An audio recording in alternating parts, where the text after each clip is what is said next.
Pessoal, para ficar mais didático aqui a explicação sobre a balança dupla, eu fiz um exemplo aqui, tá? Digamos que aqui seja o corpo da nossa gaiola, tá? Que vai ser o berço da balança. E aqui é a nossa manga. Aqui eu fiz um esquema que A e B têm a mesma distância de C e D, tá? A mesma distância que tem aqui desses dois pontos, aqui também tem. Então, olha o que acontece quando a balança sobe ou desce. Note que a manga ela não perde cambagem, ela não perde ângulo, ela sobe reto, ela não abre e nem fecha, tá? Ó. O que é que eu vou fazer agora? Eu fiz um furo aqui e aqui. Eu vou mudar, tá? Fazendo com que o ponto A e B fique diferente do ponto C e D. E aí a gente vai ver se ela vai subir reto ou não. Pronto, mudei aqui, tá? Antes estava aqui, ó, o ponto A e B estava igual a distância com o ponto C e D. Agora eu diminuí o ponto A e B. Ele está diferente de C e D. Será que a roda vai perder cambagem ou não? Ó. Tá. Perdeu cambagem. Entenderam? Ó. Ou seja, ela não está subindo reta. Ó. Diferente se fosse aqui, ó. Que é a mesma distância.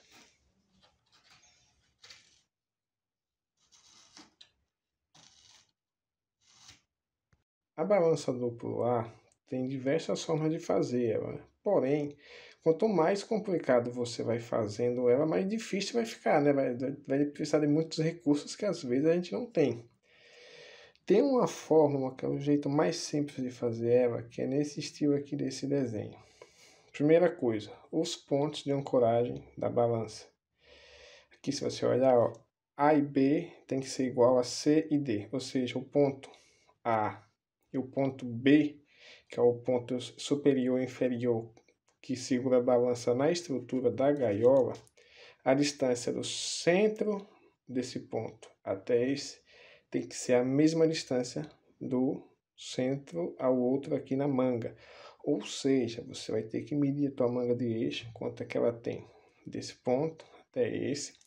E aqui, o berço dela vai ter que ter a mesma distância. Exemplo, eu medi aqui, ó, desse ponto, do ponto C ao ponto D, e eu tenho 15 centímetros, 150 milímetros.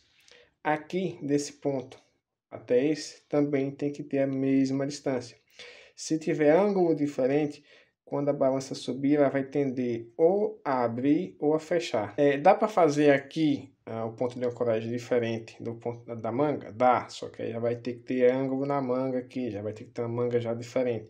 Então, tem certas coisas que não vale a pena, é melhor você fazer o mais simples possível, fica bom e dá para fazer com poucos recursos, tá?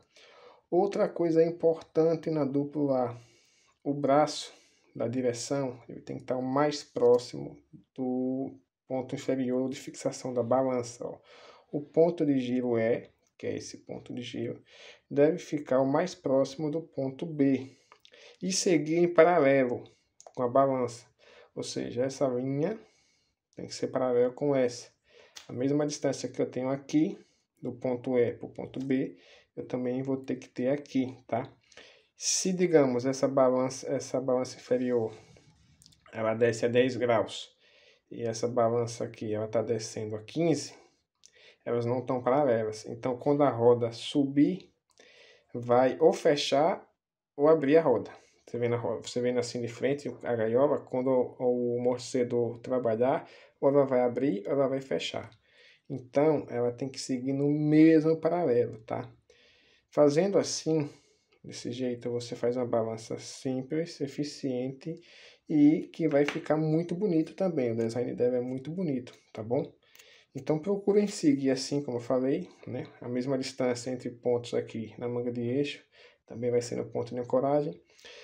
O braço da direção, ele tem que vir no mesmo paralelo da balança, tá? Das balanças, no caso ele vai seguir tanto essa como a de baixo, como tanto a superior como a inferior, tá?